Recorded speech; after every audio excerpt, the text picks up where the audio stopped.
In this video, I'm providing a really comprehensive guide to everything you need to know as an employee when it comes to sickness absence from work. Whether you're off sick right now and want to understand the procedures and your rights, or you just want to get fully clued up on your workplace's sickness policies, this video will take you through it all step by step. We'll be looking at the complete A to Z of sickness absence, from the notification procedures you need to follow, sick pay entitlements, return to work processes, any workplace adjustments you can request, formal absence procedures, long-term sickness support, and rights around medical appointments, hospital treatments, pregnancy and maternity leave. This is the ultimate guide to employee sickness rights and responsibilities. Make sure you watch all the way to the end. Let's start with the basics. Notifying sickness absence. If you wake up ill and feel unable to work, the first step is telephoning your workplace to notify them you won't be coming in. Most employers require you to call in personally. Text messages, emails, or via colleagues will not be acceptable. Make sure you call at the time specified in your company's absence policy. This is often at least 1 hour before your shift starts. Have the relevant sickness notification phone number to hand. Your manager should provide this. When you call in, clearly explain, you are unwell and will not be coming to work. A brief description of your symptoms and illness. How long you expect to be off work for.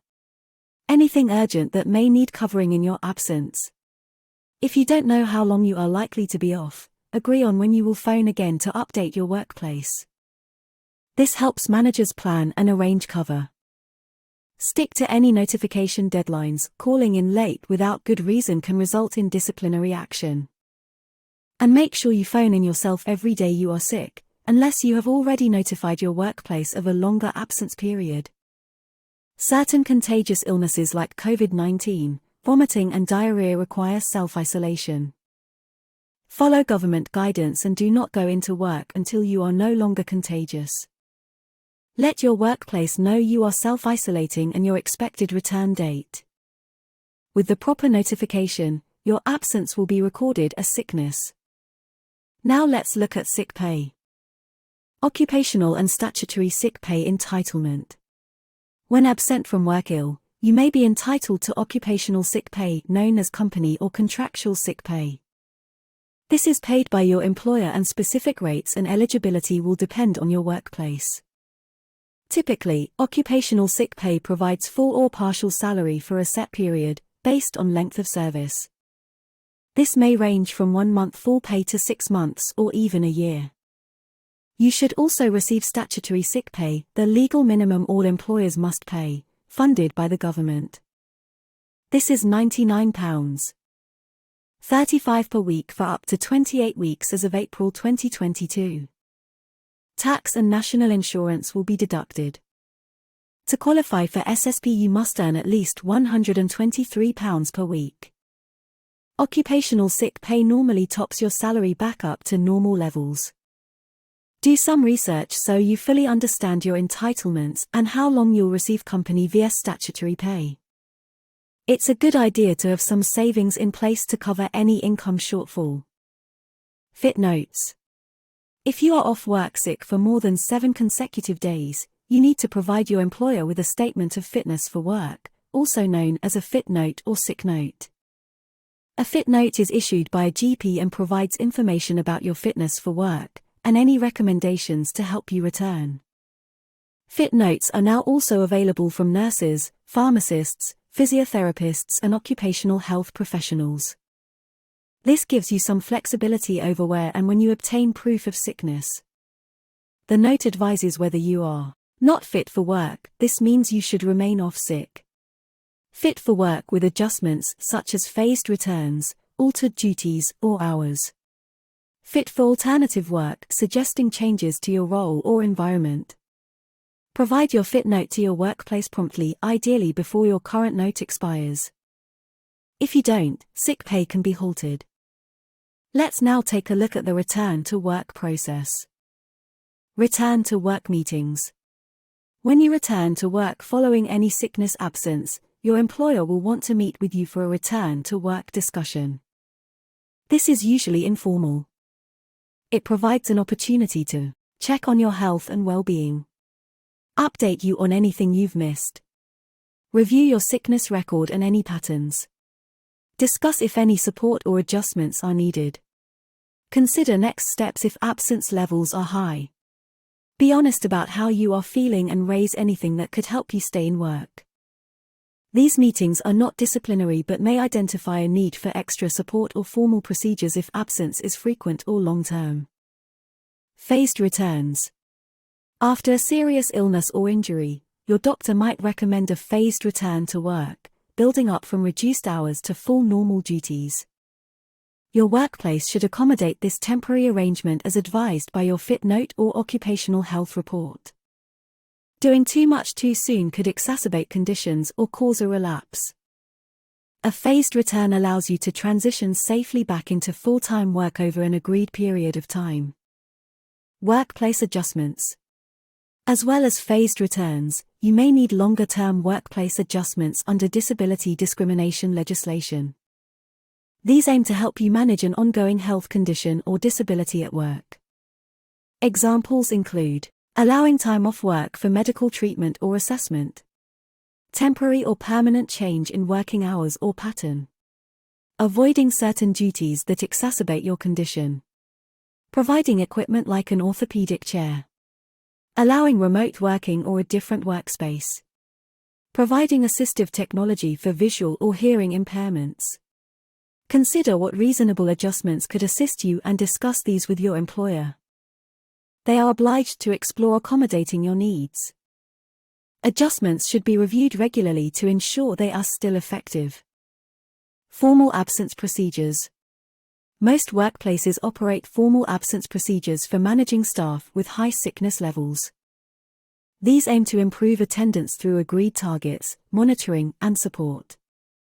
Triggers that activate formal procedures typically include 3 or more absences within a 6-month rolling period, 10 or more calendar days off sick within 12 months, reaching a set absence percentage, often 3% of possible work time in a year.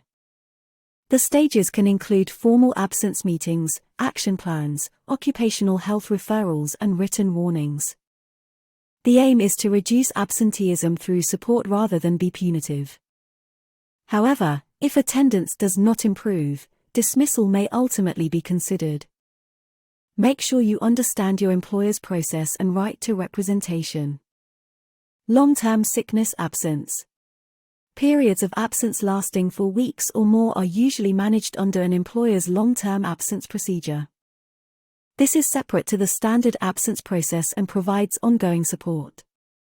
There will be regular reviews and informal meetings to discuss your situation, progress, potential return to work dates, and any adjustments that could help.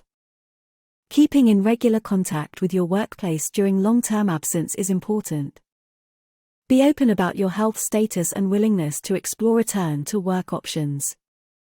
Occupational health services may be used to provide an independent medical opinion and recovery recommendations. The aim is to develop a support plan with the end goal of returning you safely to your role. However, if a return remains unlikely, dismissal on capability grounds is a final possibility. Pregnancy sickness absence. Sickness absence related to pregnancy, such as morning sickness and pregnancy complications, must not activate standard absence procedures or count towards any warnings. Pregnancy-related sickness should be recorded separately and managers should accommodate any necessary adjustments. Normal sick pay entitlements apply and contractual maternity pay is claimable from 36 weeks pregnant. You are also entitled to time off for all pregnancy-related medical appointments. After the baby is born, any sickness during maternity leave allows you to claim statutory maternity pay instead of sick pay for that week. Disability discrimination and absence. Employers must make reasonable adjustments to accommodate staff with disabilities or long-term health conditions under the Equality Act.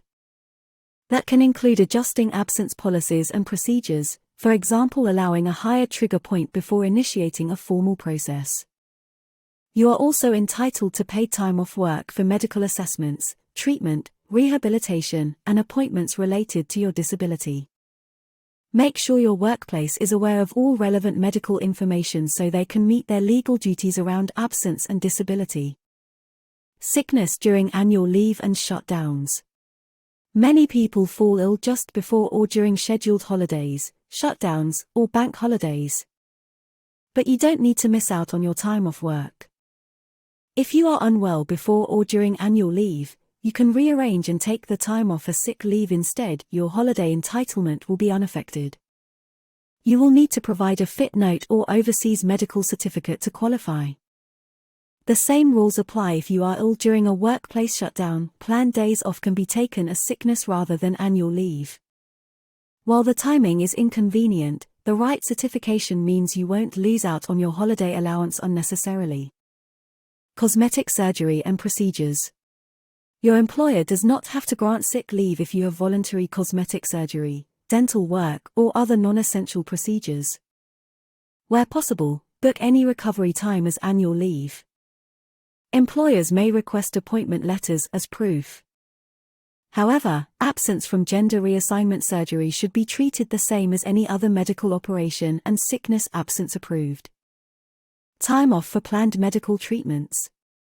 Most workplaces allow reasonable time off for genuine planned medical treatments and procedures such as an endoscopy, MRI scan, heart monitor fitting or cancer therapy. However, you should arrange routine GP and dental appointments outside working hours wherever possible. Ask for scan and test appointments early or late in the day. Present any appointment letters to validate the time off and make every effort to minimize work disruption by keeping appointments brief. Time off for IVF treatment. Women undergoing IVF treatment requiring time off work have some specific employment rights under the UK Equality Act.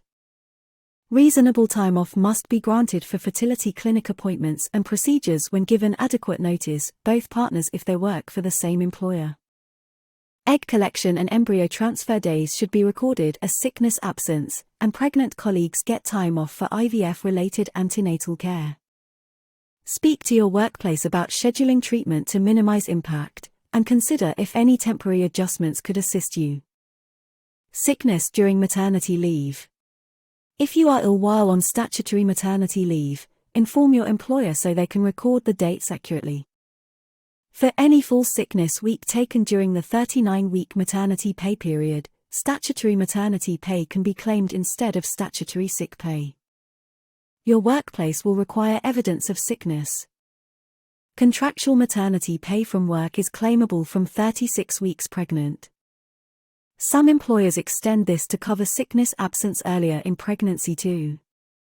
Check your workplace policy. So in summary, whether you are off sick now or just want to understand your rights, I hope this guide has given you a full overview of managing sickness absence from an employee perspective. Make sure to check your own workplace policies as some rules can differ. And if you have any other questions, pop them in the comments below. Don't forget to subscribe to my channel. Thanks for watching.